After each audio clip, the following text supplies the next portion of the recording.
Hello, dear friends, and welcome back to our little corner of the internet, which I love so very much. I'm so excited to be back today. I'm sorry that I didn't have an episode yesterday, but I really appreciate you all being so kind and, just makes me feel really awesome to know that we have such a special place here and we all care about each other. It's really cool. So, thank you for that. And let's just get to it. Entertainment only, yada, yada, yada. Let's go. Dozens of witnesses across the states of Arizona and New York on January 28, 2025, saw this unusual cryptic message in the sky. It said, "Read between the lines, #paradise." People have no idea what this is coming from, or who caused it, or who did it. But it makes you wonder. Take a look at this. Comment below and let us know what you think.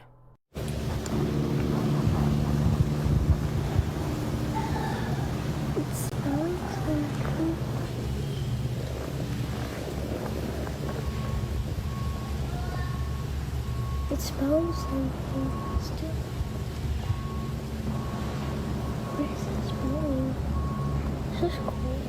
Man.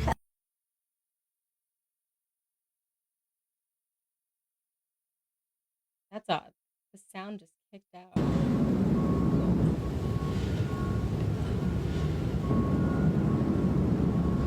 We have to wait. They're still going. I know. You're done. You're done. You can read it now.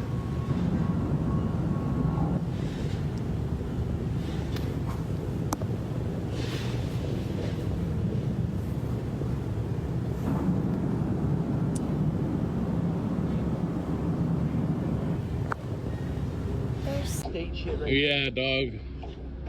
That's some fucking other shit. The government. Sorry for that little bit at the end there for anyone who doesn't like language like that. But how weird is this to appear in the sky all over the place? What does it mean? Read between the lines. #paradise. Any ideas? Hmm? Hmm? I think we're starting off strong here. I was excited about that one.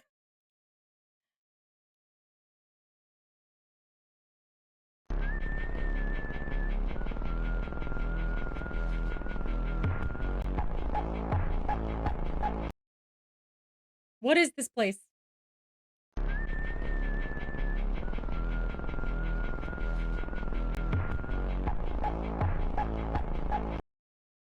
Why does it feel to me like the dwelling of a certain clown?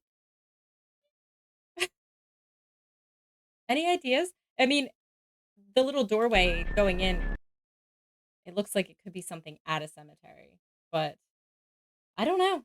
I don't know what this is. Has anyone else ever experienced this kind of thing or know what's going on here? No context. Oh, and do you remember? I'm sure you do because you probably saw it everywhere. The clips that are circulating with the words help and all of that near the LAPD. We may have answers. By the way, out of curiosity, do you know who's writing all these help messages and stuff? A guy named Jose? Yes. He's writing those messages over there? Yes. Why is he doing that? Do you know? He needs help himself. So it's just like, is he homeless or? Yeah, I don't know where he's at, but he needs help himself. So you see that big help sign behind you? He wrote that? Yes. Where's Jose? Where does he live? Or where does he I have stay? no idea where he's at. But you've seen him before? Yes, around here. He won't stop. Going to the property. He won't stop. And he won't stop. Yes. So this whole thing is just some guy named Jose doing it? Yes. Okay. And the guys who came to talk about the dog that's no longer here are over there? Yes. Okay, thank you. You're welcome. Have a good one. I don't know what they're referring to about the dog. Is there a dog involved? I didn't know that. Okay, back to the point. Let's recenter here. If anyone knows about the dog, let me know. But yeah. Now, I hate to be the little conspiracy theorist that I am, but does it not seem a little like case closed here? You know? I don't know. It just seems a little too clean and easy. Yep, just a guy named Jose. He's just doing this thing. He's just homeless, just silly little Jose, right? I don't know. I'm not sure. That's a lot of effort for no reason. Although, I don't know. I don't know. At least it's some kind of direction of answer, right? We just don't know if we can believe it. That's all. Okay, this clip, unfortunately, fortunately, whatever, have to read it to you. So Interpol arrested the leader of one of the largest trafficking rings in the world. So, and of course, the question is, ask why it barely made the news. I personally don't watch that much of the news. I don't know if you do. Um, but I haven't seen anything about this except for this one thing right here. And there they are, carting them off. It is a little wild, but it's not more, cover the newspaper. Hey, we solved a really big problem, or at least came to some sort of resolution on this piece of it. Like, we got the guy. Where's that? God, the news that makes it to the masses and the news that doesn't. And if this is true, that this is who he is, and that they actually caught him, and this is a real scenario. Let's assume that. Let's assume all that first. It very well could be the media's way of burying the fact that this administration is already taking care of business. But just a theory.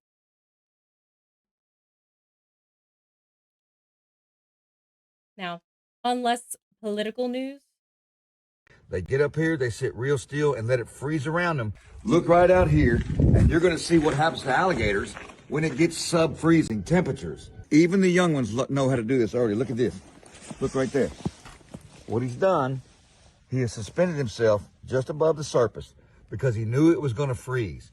They get up here, they sit real still and let it freeze around them, and they keep their nostril exposed so they can breathe. That animal right now is taking about a breath a minute. Slowed his heart rate down to less than 3 beats per minute. Isn't that crazy, y'all? All right, guys, so we're under one of our walkways here at Gator Country. This alligator has decided to be right here. If you'll notice, he's in the sun. He's starting to thaw out a little bit. Right now, he's completely animated, completely, in a trance of hibernation. He's starting to thaw out, though. This one will be able to come out before long. But that's how they freeze themselves in the ice with that nostril above the ice. to be honest with you, it has never even occurred to me that gators go into some sort of hibernation. It makes sense, I suppose. I guess I just never thought they really lived in areas that they have a need for such an activity, if you want to call it an activity.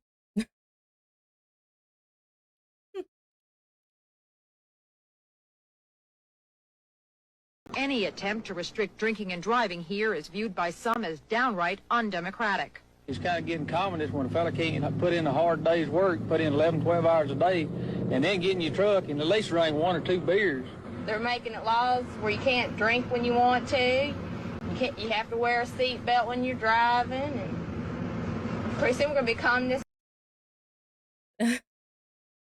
So it's very interesting to see the mindset of different areas and of different times. This is really how they felt about this topic when it was happening in the 80s. So that made me think so they thought that it was normal to drink and drive. And the thought of this law is absolutely, up in arms, insane that you're going to take away our rights. Okay.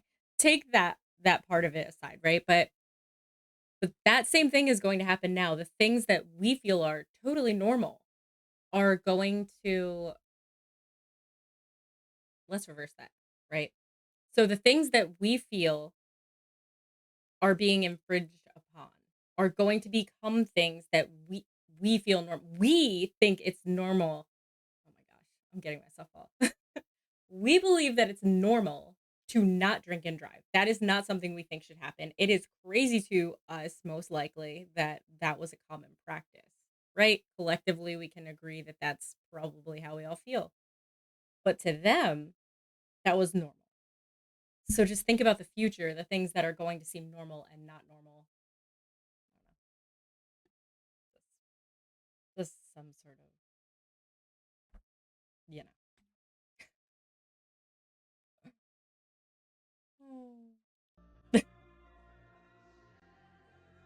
I turned the music down low on this because there's no point, but let me make this more visible. This is kind of crazy. In 1927, Eben Byers, I'm not sure, a champion golfer was prescribed radium water by his doctor for an injury. Radium water. He began consuming it in excessive amounts. Wow, duh. And eventually it led to the complete deterioration of his upper and lower jaw. Yeah. Oh, I already said that. Look at this. Oh my gosh. After he died in 1932, his autopsy revealed that he had necrosis in both jaws, anemia, and brain abscess. No doubt due to this radium water. When his body was exhumed 33 years after his death, it was discovered that his body was still radioactive. That's, I mean, not shocking with what we know about radiation. His body is now kept in a lead lined coffin inside a mausoleum in Allegheny Cemetery, Pittsburgh, Pennsylvania. Nowhere near me. But still, wow. This is another one of those things, the things that were being prescribed, we thought were just normal. Imagine what we'll think of antibiotics or something, I don't know, just something that is totally cough syrup. Imagine what we're going to think of cough syrup in 100 years. We'll be like, those crazy people. Wild to me. His bones will continue to emit radiation at a significantly detectable level for thousands of years, just like Chernobyl. Which, side note, has anyone actually watched the Chernobyl Diaries? I'm sure many of you have. It's a pretty old movie, but I just had a rewatch of that last year, and I forgot how genuinely good of a story. I think it's good. I think that's a really good horror movie.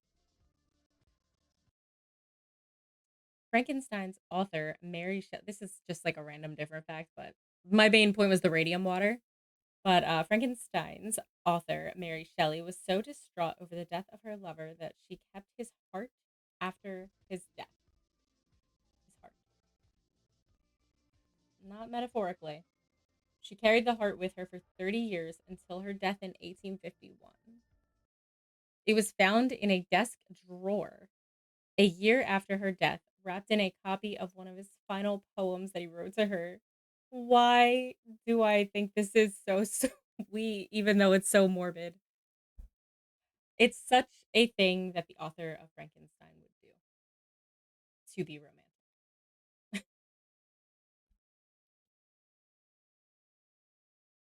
Here's some old school TV happenings with our friend Steve The reason I'm doing this is because this one's a python, and as you see, he won't bite because he can't eat me, and he doesn't feel scared. I don't scare him, so he won't bite, and he hasn't got venom.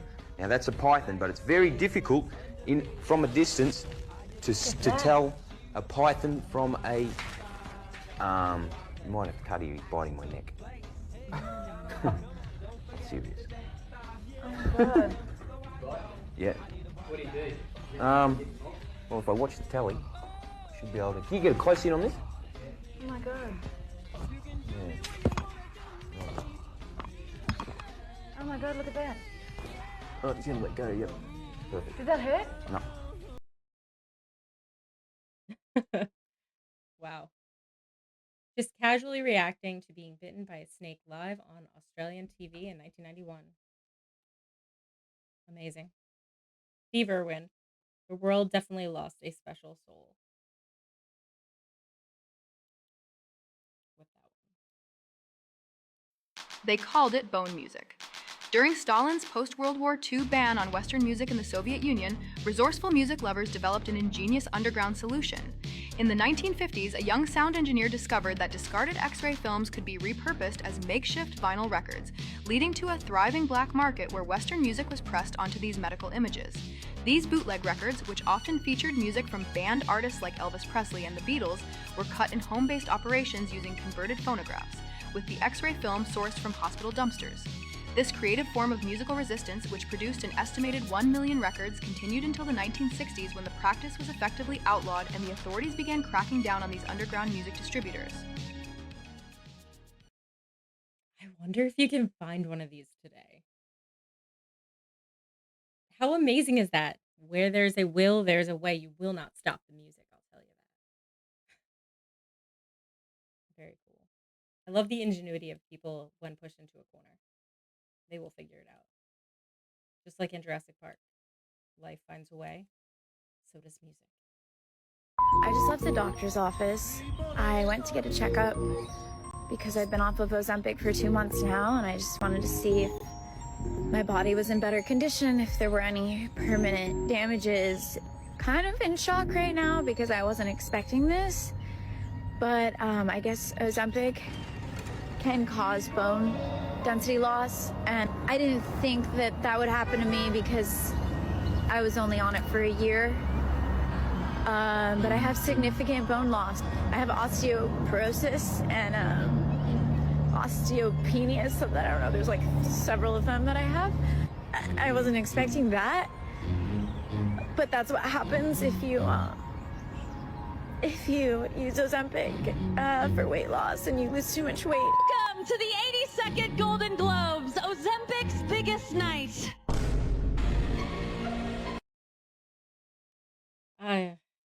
This is incredibly sad. This is another one of those things that people just hop on the trend. They want to lose weight or whatever their thing is, and then the bad effects come out, and it's nothing but regret because it's not worth it. It's not worth it. I know that some people struggle with weight loss and things like I know that, and I know that this seems like the way if you just need that boost. I understand that. And I'm not going to sit here and be like, "Oh, it's so simple. Just eat right and exercise." I'm not here to preach that.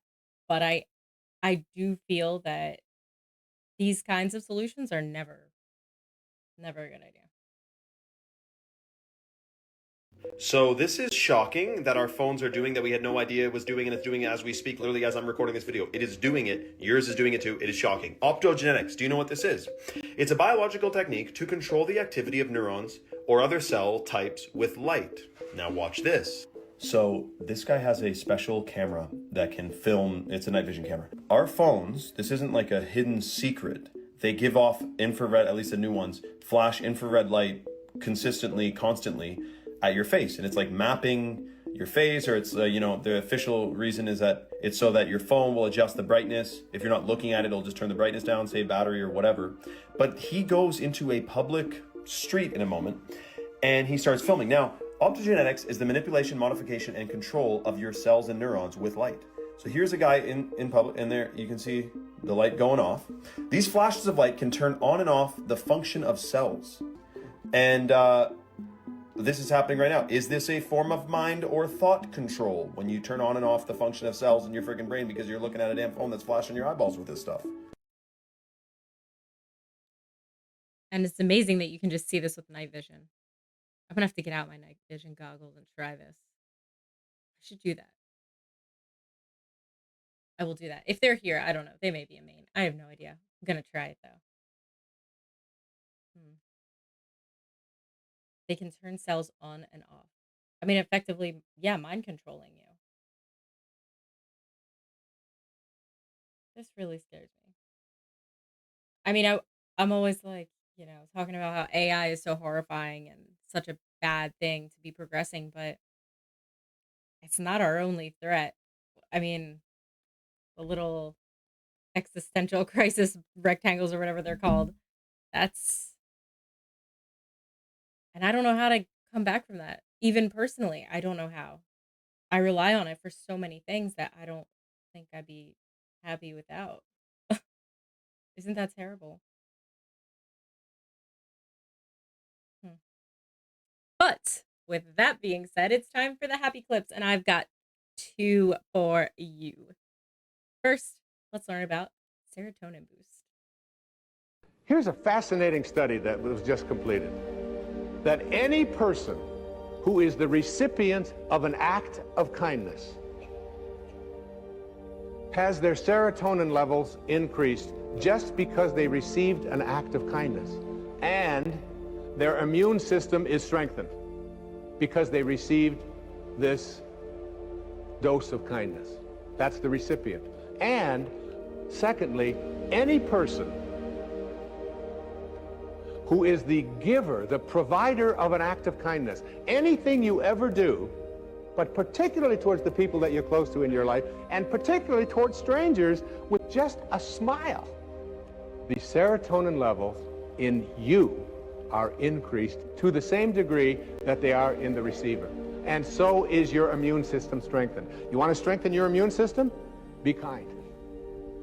But even more dramatic than that, I get excited about this. Because this is what blows me away about it, is that the observer of an act of kindness, has their serotonin levels and their immune system strengthened just because they're in the energy field of someone who is displaying kindness. When you see someone being kind to another person, it's like a dose of an antidepressant. I wholeheartedly believe this. Absolutely. There's a reason that when you look at wholesome clips or you're out and you see something that's really sweet or something and more people kind of around you notice it too. There's a reason that people say, my faith in humanity is restored. There's a reason that everyone says things like that or there is hope for the future because it gives you that immense feeling of hope and joy and just gratefulness that there are people, even if that kindness isn't towards you, just that there are people being kind to other people out there. That is a really cool gift that we can give to people and receive all day every day. It's amazing. And I specifically wanted to put this in here because I feel that an extra thank you is necessary for this what we all have here together. I am so grateful. And I didn't have a show yesterday. It was kind of a day for me. And the comments that I received just, I mean, I don't know. It's just thank you guys for being awesome and for being the ones to give me my huge serotonin boost. You're awesome. And that's why I like doing these happy clips too, because you are so good to me. And I want you to leave here with a smile or a happy thought or something to go on with the rest of your day. Here is one more. It's awesome. One of my favorite memories was at the San Francisco Zoo. They asked if we wanted to record a koala bear, and I thought a koala bear would make a cute little squeak. But in reality, koala bears make this deep growl that we use for the T-Rex. I had no idea the koala bear sounded like that.